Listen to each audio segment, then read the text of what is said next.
ഈ ഇറങ്ങി വരുന്ന മനുഷ്യനെ 2 മാസങ്ങൾക്ക് മുമ്പ് തൃപ്പൂണിത്തുറയിൽ വെച്ച് കാണുമ്പോൾ നമ്മുടെ മനസ്സിലേക്ക് ഓടി വന്ന കുറേ കാര്യങ്ങളുണ്ട്. തഴയപ്പെട്ടവൻ്റെ, ഒഴിവാക്കപ്പെട്ടവൻ്റെ, അതോടൊപ്പം കൺസിസ്റ്റൻസി ഇല്ലാത്തതിൻ്റെ പേരിൽ ഒരുപാട് കുറ്റപ്പെടുത്തലുകൾ വരുമ്പോഴും അവസരം കിട്ടാതെ ഒരിക്കലും വിഷമിച്ച് മാറി നിന്നല്ല. അന്നും പുള്ളി പ്രാക്ടീസ് മുടക്കാതെ കണ്ടിന്യൂ ചെയ്തൊരു മനുഷ്യനായിരുന്നു. ഇന്ന് അതിന് റിസൾട്ട് വരുമ്പോൾ ഒന്ന് ആലോചിച്ച് നോക്കണം. ഇന്ത്യൻ ടീമിനെ വേൾഡ് കപ്പിലേക്ക് മൊത്തം മുന്നിൽ നിന്ന് നയിച്ചതൊരു മലയാളി പയ്യനാണ്. അത് സഞ്ജു സാംസൺ എന്ന് പറയുമ്പോൾ എത്രയോ സന്തോഷമുണ്ട്. എത്രത്തോളം ക്രിട്ടിസൈസ് ചെയ്യുന്നോ പെർഫോം ചെയ്യുമ്പോൾ അത്രത്തോളം നമ്മൾ അതിനെപ്പറ്റി ഡിസ്കസ് ചെയ്യണം എന്നുള്ളൊരു കോട്ട് ഞാൻ കണ്ടിട്ടുണ്ട്. അതാണ് എനിക്കിവിടെ ഓർമ്മ വരുന്നത്. കാരണം അത്രത്തോളം അദ്ദേഹത്തിനെ പറ്റി ഡിസ്കസ് ചെയ്തിട്ടുണ്ട്.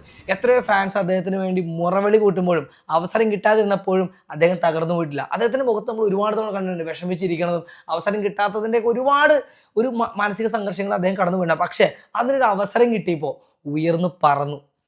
എതിരെ പറഞ്ഞവനെയൊക്കെ തിരുത്തി പറയിപ്പിച്ചുകൊണ്ട് 3ാമത്തെ മാച്ചിൽ 80+ റൺസ് അടിച്ചുകൊണ്ട് ഇന്ത്യനെ വേൾഡ് കപ്പിൽ മുത്തുപിടിപ്പിക്കുമ്പോൾ നമുക്ക് ഇതിൽ പറയാൻ എന്ത് സന്തോഷം വേണ്ടത്. ഒരിക്കൽ പോലെങ്കിലും നമ്മൾ ആലോചിച്ചിട്ടുണ്ടോ 3ാമത്തെ മാച്ചിൽ അടിക്കാൻ സാധിക്കുമോ, പറ്റുമോ എന്നുള്ളത്. പക്ഷേ 2-3 പന്ത് മുട്ടി തുടങ്ങി മച്ചാൻ അടി തുടങ്ങിയപ്പോഴുള്ള പൊന്നു മോനെ രോമങ്ങൾ എഴുന്നേറ്റ് കയറുന്നുള്ളത് സത്യമായിട്ടുള്ള കാര്യമാണ്. So we are very happy about team India and especially for Sanju Samson. പിന്നെ എടുത്തു പറയണം ബുംറ, സാക്ഷാൽ ബുംറ ഒന്നേ കാണൂ, ഇനി ഒന്നും കാണാനും പോകുന്നില്ല. അതോടൊപ്പം വെരി സ്പെഷ്യൽ അക്ഷർ പട്ടേലും.